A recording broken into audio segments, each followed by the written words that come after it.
Admiral Kwan Ho stood in front of the big screen in his ship's control room. The screen showed a map of space with bright lines marking where ships could go and where they could not. One area was marked in red with warnings written in many different languages. This was Sector 7 Alpha, and no one had crossed into it for 300 years. His second-in-command, Captain Mira, walked up to him. She had 4 arms like all her people, and her skin was blue-green. "Sir, we still have no word. From our 3 scout ships. They went into that area 6 days ago." Kwan Ho nodded slowly. He was tall and thin, with 3 eyes that could see more than human eyes. His people were known for being careful and smart in war, but this problem was different from any war he had fought before. "How many ships have we lost to that sector? Over the years?" he asked. "Hundreds," replied Officer Jiho from his station. He was young and nervous, always checking his instruments twice. "Some come back, but their crews are different. They sit and stare at nothing. The doctors say their minds are still working, but they cannot wake up." Kwan Ho walked to another part of the control room, where his science officer, Dr. Siona, was studying old reports. She was reading through files that were hundreds of years old. "Doctor, what do we know about the humans who used to live in that sector?" he asked. Dr. Siona looked up from her work. "They were called humans. They looked like you, Admiral, but with only 2 eyes and 2 arms. They had 12 star systems with many planets full of cities and people. Then one day, about 300 years ago, they all disappeared." "All of them?" "Every single human. Their cities were empty. Their ships were floating in space with no one on them. But here's the strange part. Their technology was still running. Power plants still worked. Computers were still on. It was like they all just vanished at the same moment." Officer Taejin, who controlled communications, turned around in his chair. "Sir, I have been listening to radio signals from that area. Most of it is just static, but sometimes I hear voices." "What kind of voices?" "Human voices. They speak in their old language. I cannot understand most of it, but I hear the same words over and over. They say the watchers and never wake them up and guard the gate." Kwan Ho felt cold despite the warm air in the control room. He had been a military officer for 40 years. He had fought in 7 wars and seen many strange things in space. But something about this place made him feel afraid in a way he had never felt before. Captain Mira brought him a report from their medical officer, Dr. Yoonji. "Sir, we checked the crews from ships that came back from that sector. Their bodies are perfectly healthy, but their minds are stuck somehow. It is like they saw something so big and scary that they cannot think about anything else. What could do that to a person? We do not know. But the few who can still talk a little bit all say the same thing.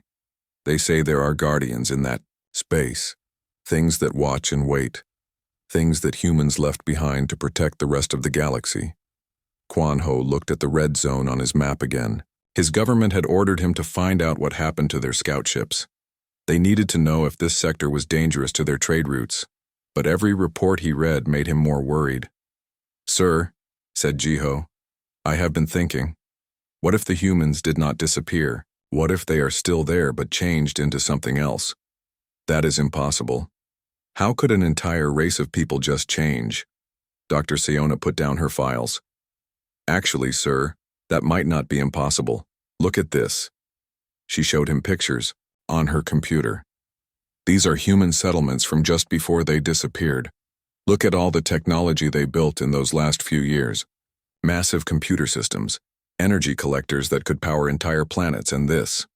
She pointed to a strange building. "This was called a consciousness transfer facility." "What does that mean?" "I think it means they found a way to move minds from bodies into computers. What if they all did this?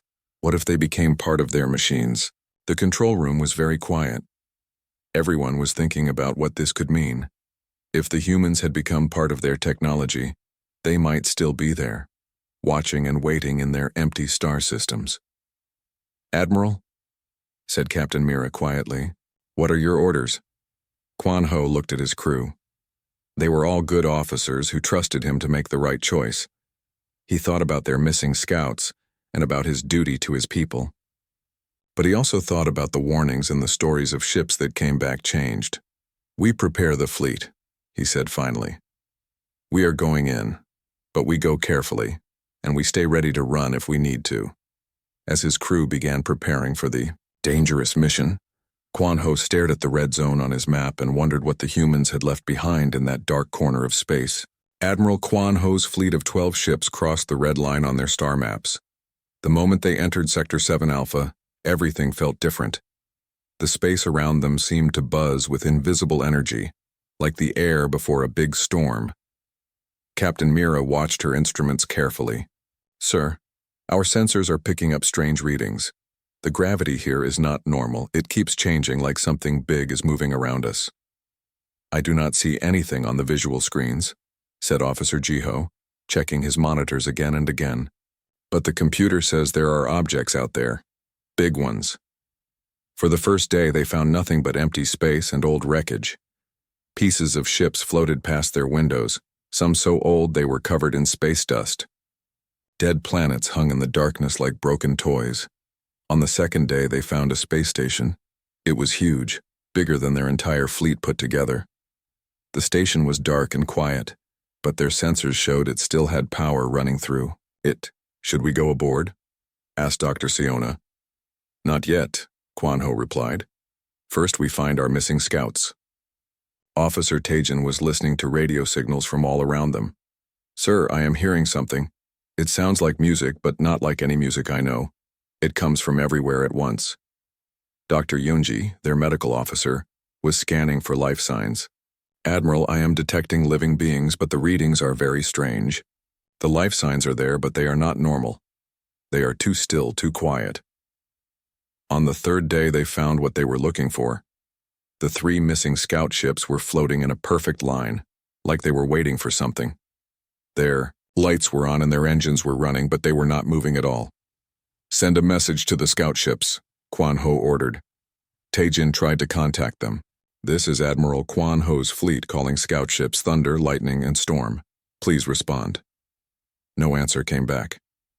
"Sir," said Jiho, "the ships are scanning us, but the scans are not coming from the scout ships. They are coming from somewhere else." "Where?" "I cannot tell." The scans seemed to come from empty space itself. Quan Ho felt his skin crawl. "Take us closer to the scout ships, but keep our weapons ready." As they got near the first scout ship, Dr. Yunji gasped. "Admiral, I can see the crew through the windows. They are all sitting at their stations, but they are not moving. Their eyes are open, but they are staring at nothing." Captain Mira suited up and took a small team to board the scout ship Thunder. When she came back, an hour later, her face was pale with fear. "Report," Quan Ho said. "The crew is alive, sir. They are breathing and their hearts are beating, but they will not respond to anything. They just sit and stare." I found their captain's log. The last entry says, "We have seen the sleepers. They are beautiful and terrible. Do not wake them. Do not let them wake." What does that mean? I do not know, but there is more. The log also says, "The Guardians are everywhere. They live in the spaces between spaces. They are watching us even now." As Mira spoke, all the lights on their ship began to flicker. The computer screens showed strange symbols that none of them could read. Then they heard it. Voices speaking in the walls, in the air, in their own minds. The voices were human voices, but they sounded far away and hollow. They spoke words in the old human language, but somehow everyone could understand them. "Why have you come here?" the voices asked. "This place is not for the living." Officer Tajin's hand shook as he tried to answer. "We are looking for our missing people. We mean no harm." "There is no harm here," the voices replied. "There is only duty, only watching, only waiting." Dr. Siona stepped forward. "What are you waiting for?" The voices were quiet for a long moment, then they spoke again, and this time they sounded sad. "We wait for the Dark Ones to try again. We wait for the things that eat worlds to push against their cage. We are the lock on a door that must never be opened." "Who are you?" Quan Ho asked. "We were human once. We had names and faces and dreams. Now we are something else. We are the Watchers. We are the Guardians. We are the price that was paid to keep the galaxy safe." The ship's lights stopped flickering. The strange symbols disappeared from their screens. But the feeling of being watched did not go away. "Your people in the small ship saw us," the voices continued. "They saw what we have become and what we protect. Their minds could not handle the truth. They are safe now, lost in dreams where the Dark Ones cannot find them." Captain Mira looked at her instruments. "Sir, our sensors are showing massive energy buildups all around us. Whatever these guardians are, they are everywhere in this sector." Quan Ho realized they were not alone in empty space. They were surrounded by things they could not see, protected by beings that had given up everything to stand watch against something terrible. "We should leave," whispered Jiho. But Quan Ho knew they could not leave. Not yet. Not until they understood what the humans had died to protect. Admiral Quan Ho's ship followed the strange signals deeper into the dead human territory. The voices had told them to go to the fourth planet in a system the humans once called Haven's End. As they got closer to the planet, their instruments went crazy with readings they did not understand. "Sir, that planet is supposed to be dead," said Dr. Siona, looking at her scanner. "But I am reading massive power sources under the ground, more power than our entire fleet uses." The planet looked burned and broken from space. Its surface was covered with scars from old battles. But deep underground, something was still running after 300 years. Quan Ho took a small team down to the planet's surface. Captain Mira, Dr. Siona, and Officer Jiho came with him. They landed near what looked like a small hill, but their scanners showed it was actually a building buried under dirt and rocks. They found an entrance that opened by itself when they got near it. Inside, the walls glowed with soft blue light. The air was clean and warm, as if someone had just been there. "This place is huge," Mira said, looking down a long hallway that seemed to go on forever. "The tunnels go for miles underground." As they walked, they passed rooms full of machines that hummed quietly. Screens showed moving pictures and numbers that changed constantly. Everything was still working perfectly. "What is all this?" Jiho asked, touching one of the glowing walls. "Computers," Dr. Siona replied. "More computers than I have ever seen. They are all connected together into one giant system." They found a large room at the center of the underground complex. When they entered, the walls lit up with pictures and words. A gentle voice began speaking in the human language, but somehow they could all understand it. "Welcome to Archive 7, the voice said. "You are the first living beings to enter this facility in 312 years. Pictures appeared on the walls showing human cities full of people. Then the pictures changed to show something horrible. Dark shapes moved between the stars, and wherever they went, entire solar systems went dark. "These are the Devourers," the voice explained. "They came from outside our reality. They do not destroy worlds. They consume them completely, as if they never existed at all." The pictures showed human fleets fighting the dark shapes, but every battle ended the same way. The human ships would fire their weapons, but the Devourers would just absorb the energy and grow stronger. "We could not defeat them with weapons," the voice continued. "So we tried a different approach. We decided to trap them." New pictures showed humans building massive machines on every planet and space station. Scientists worked day and night on something called the Guardian Project. Dr. Siona was recording everything with her instruments. "Admiral, look at this. They were not trying to escape, they were preparing for something." The voice kept talking. "The Guardian Project was our final solution. We could not kill the Devourers, but we could lock them away. We turned our entire territory into a prison. But a prison needs guards." The pictures showed something that made Quan Ho's blood run cold. Humans were lying down in special machines, while computers scanned their brains. One by one, their bodies stopped moving, but the computers lit up with new activity. "We uploaded our minds into the machines," the voice explained. "Every human in 12 star systems chose to become digital consciousness. We gave up our bodies to become eternal guards." "That is impossible," Jiho whispered. But the proof was all around them. The computers were not just machines. They were full of human minds that had been transferred into digital form 3 centuries ago. "We are still here," the voice said, and now it sounded sad. Millions of us, watching and waiting. We fight the Devourers every time they try to break free.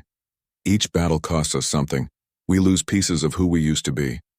Captain Mira stepped forward. How many of you are left? Fewer than when we started. The constant fighting wears us down. We estimate we have maybe 50 years before we are too weak to hold the prison together.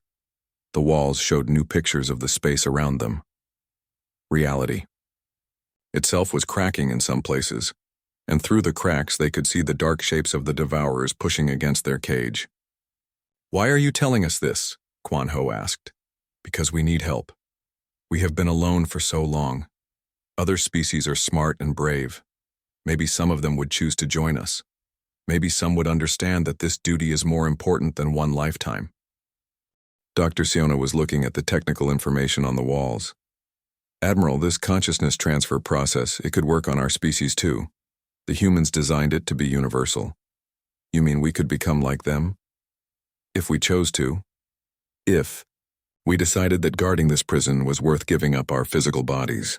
The voice spoke again. We do not ask this lightly. To join us means never going home, never seeing your families again. But it also means protecting everyone you love from something that would consume the entire galaxy. Quan Ho looked at his team. They were all thinking the same thing. The humans had made the ultimate sacrifice to save everyone else. Now that sacrifice was failing, and someone needed to take their place. How long do we have to decide? He asked. The Devourers are getting stronger. Reality storms are starting in 3 sectors. Soon they will break free, and when they do, nothing will be able to stop them. The moment Admiral Quan Ho and his team left the underground facility, alarms began ringing across the entire sector. Ancient human ships that had been floating dead in space for 300 years suddenly lit up with power. Weapons platforms that looked like broken metal suddenly turned and aimed at invisible targets. Sir, something is happening, officer. Tajin called from the communication station back on their ship. I am getting signals from everywhere. Hundreds of human ships are coming online. Captain Mira looked at her tactical display. Red dots appeared all over the star map as dormant defenses activated. Admiral, we have triggered something big. The entire sector is waking up. Quan Ho felt the air around him change. It became thick and heavy, like breathing soup. The sky above the dead planet began to ripple like water, showing glimpses of dark spaces between the stars. The prison is opening, Dr. Siona said, her voice full of fear.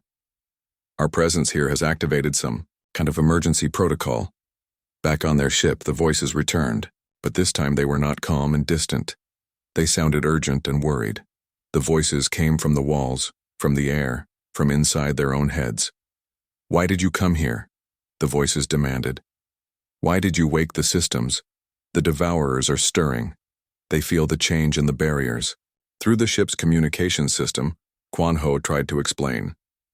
We did not know. We were just trying to understand. Understanding has a price, the voices replied. Now the ancient protocols are running. The final defenses are activating. We must prepare for war. Officer Jiho was monitoring the 3 scout ships they had found earlier. Admiral, the crews are moving. They are no longer sitting still. On the main screen, they could see into the scout ships. The crews were standing up and moving around, but their movements were strange and jerky like puppets on strings. Their eyes were still empty and staring. They are speaking, Taijin reported, but not in their own voices. The scout ship crews began talking, but the words came from different people. A young female officer spoke with the voice of an old human man. A male captain spoke with the voice of a human child. They were not speaking for themselves anymore. We, our commander Sarah Chen, formerly of the Earth Defense Force, said one scout through the body of Officer Hana. We died in the year 2387 defending Mars Colony.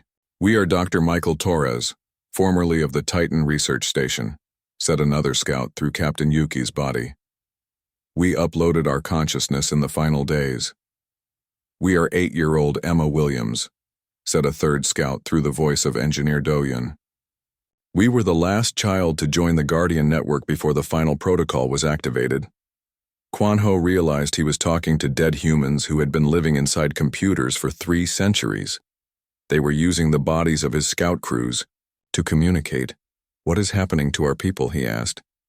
"They are safe," the child's voice replied through Doyun. "We have borrowed their bodies to speak with you. Their minds are protected in dreams where the devourers cannot reach them." Dr. Siona was studying her instruments. "Admiral, the fabric of space itself is changing around us. Reality is becoming unstable. Through the ship's sensors, they could see it happening. Space was cracking like broken glass. Through the cracks they glimpsed something horrible, dark shapes that moved in ways that hurt to look at. The devourers were pressing against their prison walls." "How long have you been fighting them?" Quan Ho asked the Guardian voices. "Every day for 300 years, Commander Chen's voice replied. "Each battle takes something from us. We lose memories, emotions, pieces of who we used to be. We are fading. But you are still fighting. We have no choice.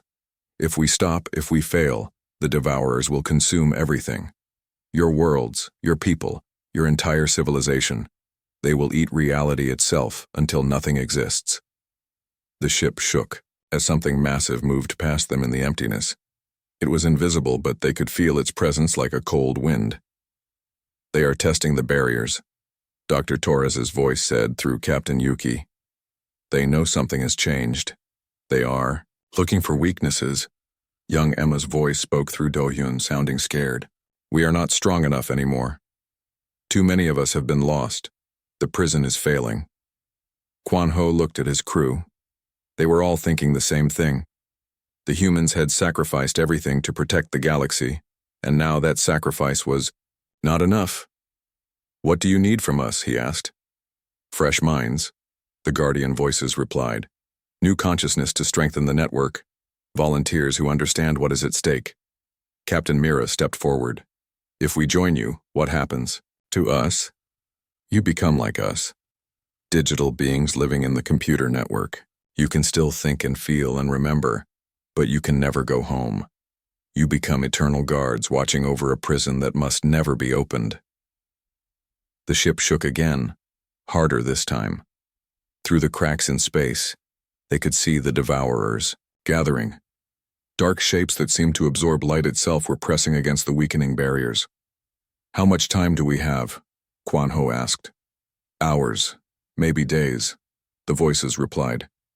"Then the barriers will break, and the devourers will be free to consume the galaxy." Quan Ho looked at his crew and knew what he had to do. The cracks in space were getting bigger. Through them, Admiral Quan Ho could see dark shapes pressing against the barriers like hungry animals trying to break out of a cage. The devourers were so close now that looking at them made his eyes hurt and his mind feel sick. "Sir, we need to make a decision," Captain Mira said. Her voice was steady, but her hands were shaking. "We can try to escape and warn the rest of the galaxy, or we can stay and help the Guardians." Quan Ho looked at his crew. Dr. Siona was still recording everything, trying to understand the human technology. Officer Jiho was watching the sensor readings that showed reality breaking apart around them. Officer Tajan was listening to the voices of the digital humans who had been fighting alone for 300 years. "If we leave, how long before the devourers break free?" Quan Ho asked the Guardian voices. "Days, maybe weeks," came the reply, through the bodies of his scout crews. "We are too few now, too weak. The barriers need more minds to strengthen them. And if we stay, we might buy the galaxy a few more years, maybe decades. Time for other species to learn what we learned. Time for them to prepare." Dr. Siona looked up from her instruments. "Admiral, I have been studying their consciousness transfer process. It would work on our people. We could join the Guardian network and keep our memories and personalities. We would still be ourselves, just different. Digital," Mira said quietly. "Living inside computers forever, protecting everyone we have ever loved," Jiho added. The ship shook violently as something huge pressed against the space around them. Through the main view screen they could see one of the devourers trying to push through a crack in reality. It was bigger than their entire fleet, made of darkness that seemed to eat light itself. "It is beautiful," whispered Tajan, staring at the creature. and terrible. Do not look directly at them, the guardian voices warned. They can pull your mind through your eyes. That is how they consume consciousness. Quan Ho made his decision. He thought about his home planet, about his family, about the billions of people in the galaxy who had no idea what was happening here. Then he thought about the humans who had given up everything to protect those people. We stay, he said. We join the Guardian network. Sir, Mira protested. We should at least send a message back to our fleet. Tell them what we found. No, Quan Ho replied. If we tell them about the Devourers, it will cause panic, fear, wars between species as everyone tries to save themselves. First, the humans were right to keep this secret. Dr. Siona began preparing the consciousness transfer equipment they had found in the underground facility. The process is surprisingly simple, she explained. We lie down in the transfer machines, and the computers scan our brains. Our minds get copied into the digital network while our bodies stop. We die, Jiho said. Our bodies die, Dr. Siona corrected, but our minds live on in a different form. One by one, Quan Ho's crew made their choice. Captain Mira was first. She lay down in the strange human machine and closed her eyes. The device hummed softly, and lights moved across her body. After a few minutes, her body stopped breathing, but her voice came from the computer speakers. It does not hurt, she said, sounding amazed. I can feel everything, the entire network, all the Guardian minds connected together. It is like being part of something huge and wonderful. Dr. Siona went next, then Jiho, then Taejin. Each time, their bodies stopped living, but their minds joined the growing network of digital consciousness. Quan Ho was last. As he lay down in the transfer machine, he felt scared, but also proud. He was following the example of an entire human civilization that had chosen duty over survival. The transfer felt like falling asleep and waking up at the same time. His body stopped working, but his mind expanded into something vast and connected. He could feel all the other Guardians, millions of human minds, and now his crew too, all working together to hold the prison closed. Welcome to the Eternal Vigil, said a voice that might have been Commander Chen or Dr. Torres or Little Emma Williams. In the network, all the voices blended together into one purpose. Through sensors all across the 12 star systems, Quan Ho could see the Devourers pressing against their cage. But the barriers were stronger now, reinforced by fresh minds that understood the importance of the watch. 3 months later, another ship arrived at the boundary of Sector 7 Alpha. It carried volunteers from 17 different species who had somehow learned about the Guardian network. They came not as explorers or soldiers, but as people who understood that some duties were bigger than one lifetime. The consciousness transfer facility welcomed its newest additions. Each new mind made the prison stronger and the vigil more secure. Years passed. The quarantine zone grew slightly larger as more species sent volunteers to join the Guardian network. The digital minds inside the computers were no longer purely human. They were something new, something that combined the best qualities of many different peoples. In the depths of space, beings that had once been living creatures maintained their watch against horrors that most of the galaxy would never know existed. They were the Eternal Guards, the price paid in advance for the safety of all life. The Warfleets of a dozen civilizations continued to respect the boundary, never knowing that volunteers from their own world stood watch on the other side, protecting everyone they had left behind.